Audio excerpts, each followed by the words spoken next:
What an interesting concept. We we go out and we just mine our entire solar system and turn it into living space that orbits the sun. Yes, we could also go even more extreme than that. I mean, the sun's got a lot of extra mass it doesn't really need. In fact, there's more iron and heavy metals in the sun than the rest of the solar system combined.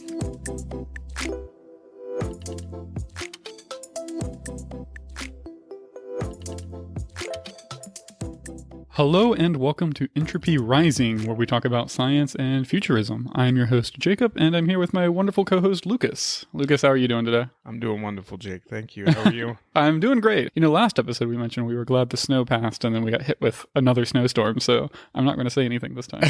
Yeah, don't mention it. We have a really interesting concept today. I know you were really excited for this. We're going to be talking all about Dyson Spheres. Oh my God, they're awesome. And I know most people probably know about them, but I'm excited to jump into it. Me too. So many things. But just before we jump into it, I know you're really eager to. I do want to make a quick announcement. We have a project we've been working on the side, and we're going to talk more about it at the end of the episode. It's going to be really good for those of you who enjoy reading science fiction books, I think, and we'll talk more about it at the end, but I'm really excited to announce this. So I think first we should probably start off by explaining what exactly is a Dyson Sphere. Well, when you're thinking about a Dyson Sphere, you're thinking of an object that completely engulfs a star to harvest its energy and bring us up to the next level of a Kardashev scale, right? But it doesn't just have to be a solid mass. It can be a swarm of objects. It can be rings, anything that is harvesting that energy from that star. Whenever I think of one, I do think of a sphere as being, you know, something that is completely engulfing it. I think that's reasonable. I think a lot of people have that notion of a Dyson Sphere, and I know especially that's what's caught on a lot. I think with like science fiction, when you see Dyson constructs talked about, they typically depict it as a solid shell completely engulfing a star. Yeah. The Dyson Sphere was conceived by a physicist by the name of Freeman Dyson, hence the name. But when he originally envisioned the Dyson Sphere, he never envisioned it as a solid sphere that encircled a star. He was thinking more abstractly. What he was thinking of in his head was more closely aligned with what we would call a Dyson Swarm. Okay. Which the idea behind that is instead of a solid shell, you have orbiting satellites that collect all that energy. And from a distance, it completely blocks out the light from that sun from reaching outside observers. That's interesting because usually the first concept isn't the one that would be the most effective, right? But that is the one that would make the most sense. Absolutely. And I mean, while we're talking about Dyson Spheres versus Dyson Swarms, there are actually other ways you can go about collecting the energy of the star. I know before we started recording, you were even talking about using, you called them Dyson rings, which is essentially like ring worlds where you could build them in segments and then just, you know, basically build one and then build another one at a slightly different angle and completely engulf the star that way. And they would sort of rotate to stabilize each other, but it has the same issue that a solid Dyson sphere would have where it's rigid and it wouldn't be easy to stabilize, or it is next to impossible to stabilize around the star. Absolutely. Any type of ring structure or spherical structure is not going to be stable orbitally around the star. Any slight difference in that mass or weight distribution or anything is going to cause it to drift into the star. Yeah. And then that's thousands of years or hundreds of years of progress down the drain. Thousands to tens of thousands when you're talking about building something that large. Yeah, absolutely. And then, you know, are you familiar with Dyson bubbles? I don't know if you know if you've... I only knew of the concept when we talked about it briefly earlier today, but I would love to learn a little bit more about them. Yeah, so essentially Dyson spheres or rings or solid structures, and then you go to Dyson swarms, which are made up of orbiting either satellites or even O'Neill cylinders or habitats. And then a mix of the both is a Dyson bubble, is some of the terms I've seen for these. And these are essentially made of stationary structures that they don't actually orbit the star at all. They are held in place by the radiation pressure of the sun, and they essentially use a solar cell like what we talked about in our interstellar episode.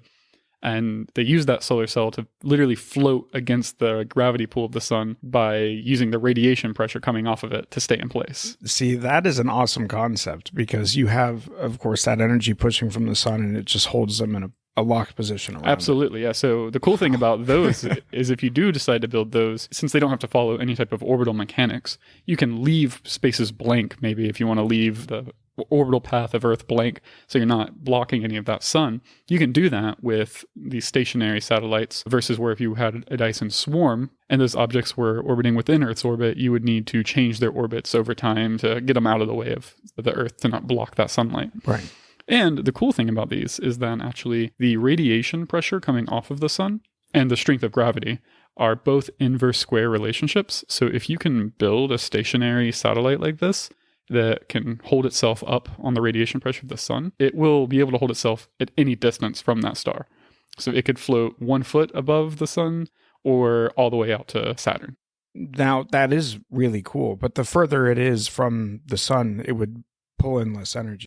Yeah, it would pull in less energy because, of course, the amount of light it gets drops off with the inverse square of distance. But it would still be able to stay stationary because even though the light drops off with the inverse of distance, the strength of the gravity pulling it in also drops off with the inverse to distance. Yeah, that's awesome. Oh yeah, I love those. It's one of my favorites. So when we're talking about these types of structures and the magnitude of them, it's almost unimaginable how we would construct something like that. What would go into doing something like that? It's really going to depend what you're trying to build, whether you're talking about building a solid shell like a Dyson Sphere, a Dyson Swarm, or even like Dyson Bubble is going to dictate what is going to go into it. And the reason I say that is because if you want to build something like a Dyson Sphere, which is obviously fully incorporating or fully encompassing a star, the amount of material you'll need for that is just insane. It's more material than is available just in our solar system, for example. And that's not really something you can do partially, right? You kind of need to build it all at once. You can't just build a portion of a sphere. You have to do the whole thing. That is the benefit, I guess, of like Dyson rings, is you could build one ring at a time. Or the Dyson Bubble even. Absolutely. That's why I prefer like the Dyson Bubble or the Dyson Swarm, because those can be built a piece at a time. But just to give you some context, if we wanted to build a solid shell around our sun, and you would really need to do that at about Earth's radius if you actually wanted to live on the inside of this thing. That's going to take more material than is available in our entire solar system. And not only is it going to take more material, but you're going to need some almost magical material to make this thing work, because if you want to rotate it to get rotational gravity from the Dyson Sphere, the actual forces acting on that shell as it rotates would pull apart any known material, even fantasy materials that we think maybe one day could be theoretically possible. There's just no known material that could actually withstand those types of forces. Yeah, it would be like taking on a larger project than building our own planet. Oh, yeah. I mean, I think a complete Dyson Sphere at Earth's radius has something like 540 million times the surface area of Earth. I've seen some estimates that say a Dyson Sphere would have more living area than that of all of the rocky planets in the entire galaxy combined. So when you think of it that way, it is impossible. I do think so. And I hesitate to say the term impossible on this show. Because anything's possible, right? But it's like, why go through all of that effort when we could achieve a high percentage of that energy output that we would get from the star, but with something much more manageable? Even if it's not a solid shell, a Dyson Swarm can extract the same amount of energy that a Dyson Sphere can. Now, that's something that I would think about, and it doesn't click for me, because if you have something that is completely engulfing a star, first of all, it would kill us because it would freeze our planet. But if we had a swarm going around it that could collect the same amount of energy coming off of that star, how is that conceivable without creating a solid structure around it? 2 points. You mentioned that it would freeze the Earth if we built an actual Dyson Sphere. You would actually need to take the Earth apart to get the material to build the Dyson Sphere. So. Right. Well, if we're building megastructures, I'm assuming that we are already spacefaring and we're pulling these materials from somewhere else. In this hypothetical, Earth is still there. But to your second point, you were talking about saying that it's hard to conceive how a Dyson Swarm could withdraw the same amount of energy as a Dyson Sphere. And I see where you're coming from with that. But with a Dyson Swarm, you have to think about it in terms of it's not just one orbital shell. These satellites, whether they're, like I said, solar panels or O'Neill cylinders paired with solar panels, they might have orbits within the orbit of Mercury all the way out to the orbit of Saturn. So you might have millions and millions and millions of layers of these satellites. And at that point, it really starts to function almost like a fog, right? If you have a really dense fog and you go and you shine a flashlight, no one particle of that fog is going to absorb all the light. But if you're standing, a mile away from that light, you're not going to see that light source at all because it's completely obstructed by that fog. Right. And that's essentially the same way that a Dyson Swarm would work. Okay. So then it brings me back to our same issue, though. If we really want to achieve stage 2 on the Kardashev scale, we need to harness 100% of the energy coming off of our star. We are still going to freeze our planet if we get to that point. So I see that concern, and there are ways around that. So I mentioned with the Dyson bubble, if you're using these stationary satellites that aren't actually orbiting, you can leave the orbital path of the Earth out, for example. Yes. And that doesn't affect the Earth at all. But now if you are taking the approach of orbital satellites that are actually orbiting the sun, and you don't want to freeze the Earth, then you have a couple of options. Option A is you ensure that all of these are orbiting outside of Earth's orbit. So you could start the orbits farther than Earth. That does work, but the further you get from the sun, the less light you have, the intensity of the light drops off. So trying to build your Dyson Swarm that far away, you're sacrificing efficiency a lot just to preserve the energy coming to Earth.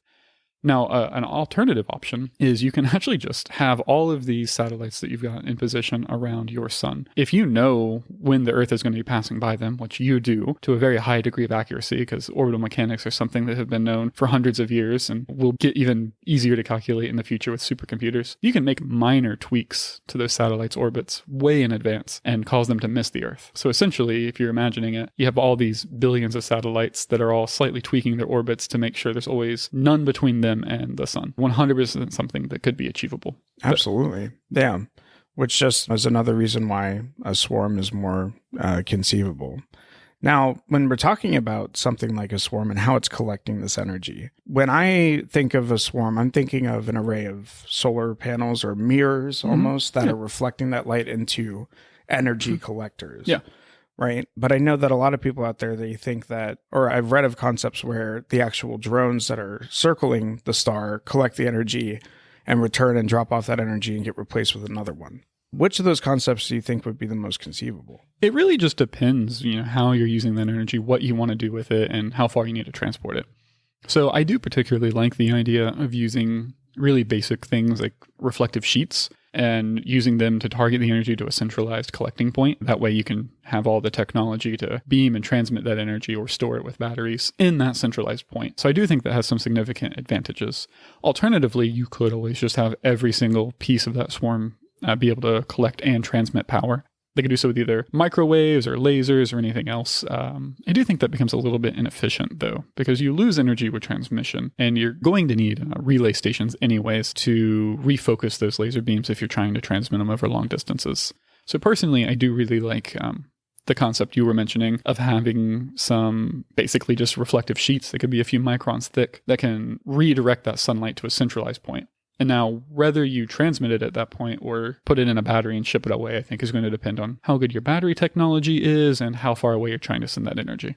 Because if you're trying to send it maybe a few light seconds away, not a big deal. But if you're trying to send it all the way out to like Saturn, then it becomes really impractical if you want to try to beam energy that far away with lasers. Yeah, absolutely. Not to mention it makes the production of what will be actually orbiting and reflecting, which will be the main mass of the megastructure itself, a lot cheaper if you're just mostly making reflective sheets. Oh, absolutely. Because like you said, they would be a few microns thick with some support. You don't even need support, actually. You can just spin them, and that'll keep them stretched out. Interesting. Now, how would you control them if they were just a sheet? Right? They would need some kind of propulsion or stabilization, something like that. You would definitely need something to be able to turn them and all that, but you don't need really that much active support on them because just spinning them will let them like stretch out. Interesting. But yeah, potentially having a really light skeleton so you can aim them, maybe the house is a gyroscope or something, or if you do need to move them around, then you would, of course, need some type of thruster on them. Yeah, absolutely. So it just depends how crazy you're going with these. Okay. Now, talking about like the challenges, we touched on a lot of them already, like you said we probably would. Are there any challenges that we haven't touched on? So I know another thing, too, a lot of people ask about is when you're building a Dyson Sphere, where does the material come from? Mm-hmm. And I know I mentioned earlier that for a solid shell, you would actually need more material than is available in the solar system to build one. But that's not true for things like Dyson Swarms and Dyson Bubbles because you don't really need to build the whole thing at once. Realistically, once you put the first satellite around our sun that collects solar energy, you can say that that's the start of your Dyson Swarm. Yeah. which we can do that today. I mean, arguably, we already have satellites that orbit the sun that run off solar panel. It's not untrue to say that's the first part of a Dyson swarm, and we've already started our Dyson swarm. That is neat to think about. But really, I would say that when you're starting a Dyson Swarm, that's like transferring that energy back to our planet to be used, not self-sustaining a satellite. Yeah. I do agree with you. I feel like that's kind of stretching the definition, but it's merely just to point out that, hey, you don't have to build this thing all at once. So you can build it piecemeal, and you probably would. You're going to be building these solar collecting satellites as you need them. They also don't all need to be solar collecting satellites. Like an actual Dyson swarm, the way I envision it, is going to be largely made up of things like O'Neill cylinders, which we've covered in a previous episode, or maybe even McKendree cylinders, which is basically the O'Neill cylinder's bigger brother. Okay. So as far as what this thing is made out of, it can be made piece at a time, and you don't need all that material up front, at least for a swarm type structure, a bubble type structure. Of course. When we talk about where that material is going to come from, we have a couple of options. I mean, I think step one, easy to get material, is going to be asteroids. We're probably going to start mining asteroids to build orbital habitats and to build solar collectors fairly early on. And that's going to be what builds, I think, the first chunk of our Dyson swarm. Then after that, we have a few decisions. There's a couple of useless moons in our solar system that we could definitely do without. I mean, Mars's moons don't really add much to it. Some of them are actually just, Phoebos is really tiny anyways. Saturn and Jupiter have some useless moon. Useless, but maybe leave the ones that might have water and could harbor life alone. But you can take the rest of them realistically.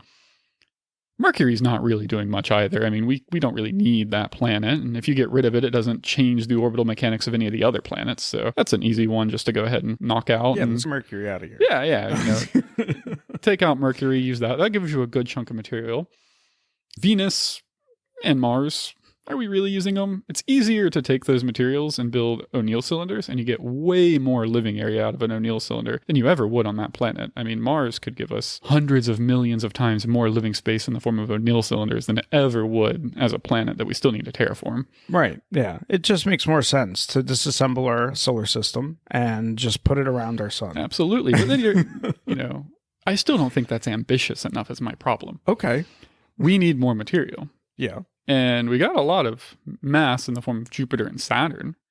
Now, it's in the form of helium and gases, but that's not a big deal. We can turn helium into iron and carbon through nuclear fusion, and realistically, nuclear fusion is already something we're going to want to be exploring as a source of power anyways. So you can easily take the helium and hydrogen from Saturn and Jupiter, and you can fuse that into maybe carbon and use the carbon nanotubes to make O'Neill cylinders, McKendree cylinders, or other types of orbital collectors, and harvest those planets as well.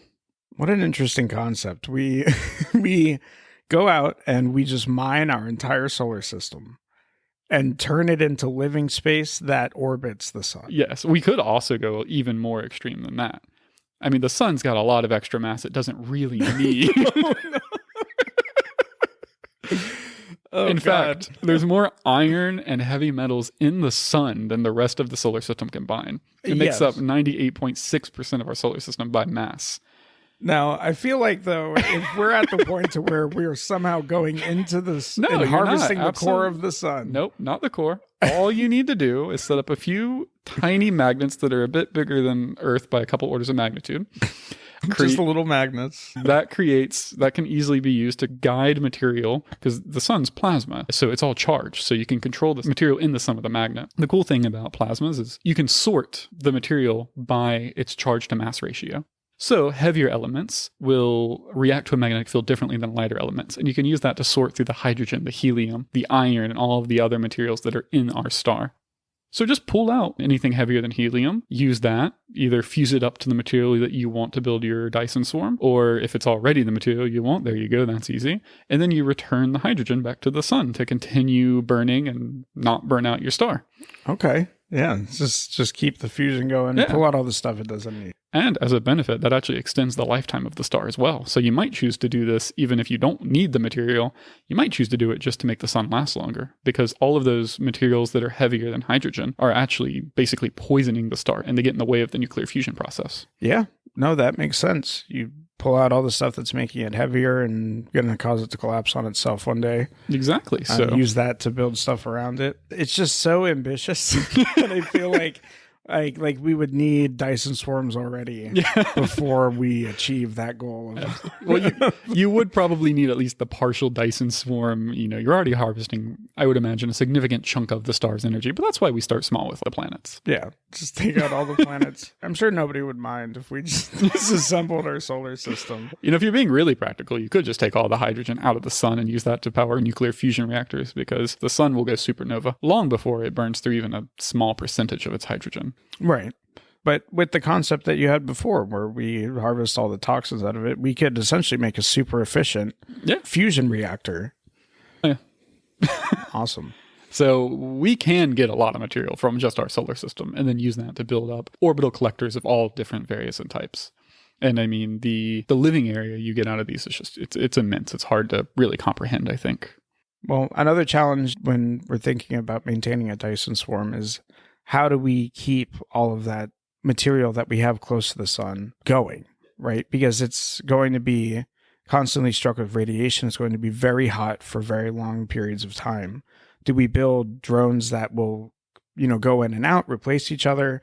Or are we going to have to use some kind of a material, like you were saying, carbon nanotubes that can maybe withstand a little bit more of that heat? Yeah, the heat really is just going to depend on how close you build them. And I think you're just going to adapt that to the material you have available. If you're building it with something like iron, you might have to stay a little further away than if you have carbon nanotubes.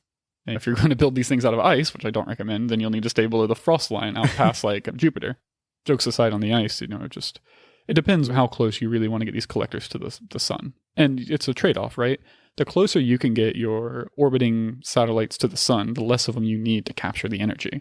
But also, they become more complicated to build, and you need more advanced materials to withstand that temperature. Right. As with most things in life, Now, I do like the idea, like you were talking about, potentially, instead of transmitting that power with lasers, maybe we could use batteries to do it. And those satellites that we're telling you about, not satellites, but the ones that they don't actually move, they stay relatively in the same place as the sun. Mm-hmm. Those could be really helpful, because what you could do is, if your energy storage technology is advanced enough, potentially they stay close to the sun. They collect energy, they charge some enormous batteries, however they go about doing that. And then as the Earth gets closer to passing over them in its orbit, they could increase the reflectivity of their solar cells, and that would actually push them away from the sun, like a normal solar cell, like what we were talking about with the interstellar travel episode. And that could actually get them out to maybe closer to Earth in its orbit.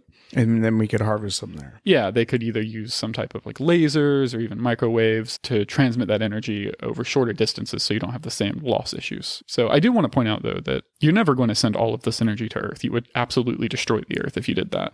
You might send a small percentage of the total output of a Dyson Swarm to your home planet to run that whole civilization. But even less than 1% would be way too much for the planet itself to withstand. It would overheat. Yeah, that makes sense, right? Because if we're at the point to where we're starting to harvest our star, we've already harvested all the energy that we can on our planet to sustain it. This is more for projects like interstellar travel, designing, like you were saying, habitats and maintaining those that are going around the star, or even using it to reshape other solar systems. Absolutely. And I know one of the things people always ask when I talk about Dyson Swarms over on Threads and stuff is, what do you actually do with all this energy? I mean, it's a lot of energy. And you touched on a lot of them right there. Interstellar travel would probably be one of the biggest uses of this energy, because you need monumental amounts of energy to actually get to another star. And, whether you use this energy to make rocket fuels, which I think is the least efficient way, maybe you use this energy to make antimatter.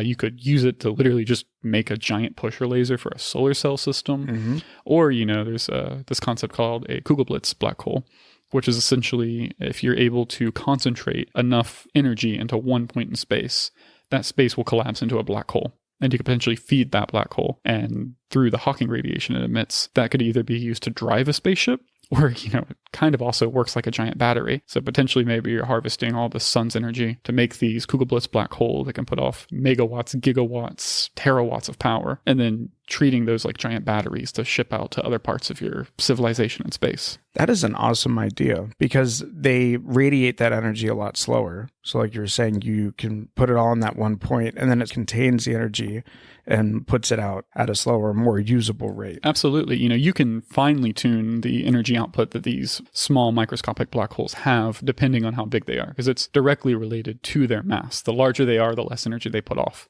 So you can fine tune it if you want hundreds of terawatts for a couple of years, or if you want to put off a couple gigawatts for millions of years. It's up to you. You can just keep adding mass to it to get the desired energy output and lifespan. Yeah. Or even like what you were talking about before, where we could use the sun to create energy. You could do the same thing with a black hole like that. Essentially use like a matter decompressor to slowly pull material out of the black hole. You can't, at least under known physics, you can't pull material out of the black hole. But through a process known as Hawking radiation, black holes emit a vast amount of energy as they evaporate away. Now, all black holes do it, but the smaller they are, the more energy they put off. And you would need a really small black hole to get a usable amount of energy. I mean, for example, Sagittarius A is the black hole in the center of the Milky Way galaxy. I don't know when Sagittarius A was formed off the top of my head, but it's billions of years old. It's estimated that through Hawking radiation, it hasn't even put off a single photon of radiation yet. That's insane. Yeah, but smaller black holes, like if you have a microscopic black hole, would be putting off immense Hawking radiation, more than even our sun potentially at certain scales. So yeah, it's almost like just creating more efficient small suns. Yeah. Exactly, and it's the ultimate form of battery because you literally cannot make a more energy dense thing than a black hole. Yeah, no, that is awesome. Now, going into, like you were saying before, how would we project that energy into a solar ray and use that for interstellar travel? Because I feel like solar sails would be the most probable. Yeah, I know I mentioned it in the interstellar travel episode, but essentially the idea is whether you're using a laser or you're just concentrating the sunlight itself with reflectors, you're going to need all kinds of booster stations along the path that the solar cell is going to take. So if you have a laser, for example, over a distance, it's going to diverge. So when your solar cell ship is between this laser and the next booster station, it's focusing all of its energy on your solar cell. And then once your solar cell reaches that next booster station, your laser instead focuses all of its energy on that booster station, which gives it the power it needs to then refocus the light on the solar cell and keep going. Now, the booster stations can be absorbing that light and regenerating a laser beam, or they could basically just be like giant optics that just refocus the beam along the way. I see. Very cool. But each step along that path is going to have some energy losses. So there are losses along the way. Of course. Another thing you could potentially do with that energy, I mean, when you're talking about becoming a type 2 civilization on the Kardashev scale, which is essentially any type of civilization that can control all of the energy from their home star, terraforming planets becomes child's play. I mean, you already might have taken them all apart by this point, but if there is some remaining, terraforming Mars would be nothing for a civilization of this level. So you might terraform whatever planets are in your solar system. You might make entirely new planets in your solar system. If you've got the energy to make black holes, which maybe you do at this point, then you could potentially just make solid shells around the black hole and use the gravity of the black hole to artificially increase the gravity of the shell world to have Earth-like gravity on a much smaller planet. The black hole one might be a little beyond even a K2 civilization, but these are the types of things that you're getting into with this level of power. Yeah, that's really interesting to think about. Having just like a shell around a black hole, would it not suffer from the same issues that having a shell around the sun would? Oh, absolutely. It's not stable at all. Just because it's not naturally stable doesn't mean you can't stabilize it, though. So it's the same thing with the Dyson Sphere. You can do active stabilization to hold it there, and God knows you've got the enough energy to do it if you have a Dyson Sphere. So yeah, not naturally stable, but you can stabilize it yourself. Yeah. It just comes into the same issue of, is it more efficient than a station? Building a shell world around a black hole? I'm going to go with no. That's like the Ferrari of stations. It's not practical. That's not why you build the thing. Yeah, everybody, the elites get to live around the black hole observatory. I don't know if that sounds like an elite or maybe like a prison planet. I don't know. I guess that depends. I think it would be cool to live around the black hole, but you're right. In the future, it might be like, no, I don't want to live around the black hole. Oh, absolutely. Well, is there anything else you want to cover in this while we're talking about it? No, I mean, it is just an awesome topic, but I think that I've gotten most of what I want to say out. Yeah, I think so too. I don't know. I think I could ramble on for another 45 minutes, but let's not do that to our poor audience. So instead, I think on this topic, at least we'll call it here, which does bring me to our announcement that I'm actually very excited for. So I talked to Lucas about it, and we have decided that we are going to partner up with a bunch of smaller and independent authors that write science fiction. And the idea is that at the end of every single episode, we are going to attach a brief recorded by the authors themselves, describing their work in their own words. And then in the description of these episodes, we are going to include a link to where you can buy these books if they sound interesting to you. Now, I do want to just clarify, this is not a paid endorsement. No money is exchanging hands. They might post our episode on their social media accounts. We would certainly like if they did so. But other than that, there's no other changing of money or anything like that. This is purely something that I really wanted to do because I love reading science fiction, and I thought this would be a good way to give some smaller authors a chance to find new people and also give our audience a chance to find some new authors they might enjoy. So this is not an endorsement of these authors. I personally have not read all of the books of the authors that we'll be submitting. And again, no money has exchanged hands. We do still encourage you, though, to listen to it with an open mind and consider buying some of these books if they do sound interesting to you. Absolutely. With that being said, thank you all so much for listening. I hope you enjoyed this topic. You can follow us on Threads where a lot of this discussion happens, and I hope you guys have enjoyed this show. Yeah. Thank you all so much. Hi, Jacob and Lucas. Thank you so much for having me on to talk about my debut novella, Planetary Infiltration. Planetary is a fictional world about two queens who are sisters. One is looking to conquer the world, and the other wants to maintain peace. Now, what makes it unique? Planetary was created from my dreams. I dreamed of the name and all of the surrounding planets in the series. The book is about female empowerment. Science fiction has always been very important to me. We get to see women as heroes outside of romantic partners and stereotypes. And on that note, although I view both queens as heroes, when I created these characters, I stuck to coloring them in shades of gray. I wanted them to be very relatable to readers. I didn't want them to be too good or too evil. I wrote them to be flawed, to have regrets. Now, even though Queen Rivari does some pretty awful things in the story, I want the audience to have in the back of their minds, what would drive someone to do something awful to their sister? Queen Vivant is initially portrayed as someone of valor and honor, but as the readers travel through the series, they're going to uncover a lot of skeletons, not just in her closet, but in others. Queen Rivari's story is an onion. It has many layers, and they'll all be uncovered as the story progresses. Thank you both for giving me an opportunity to share some insight about Planetary Infiltration. You can pick it up on Apple Books, Barnes & Noble, Kobo, Amazon, and more. Thank you, guys.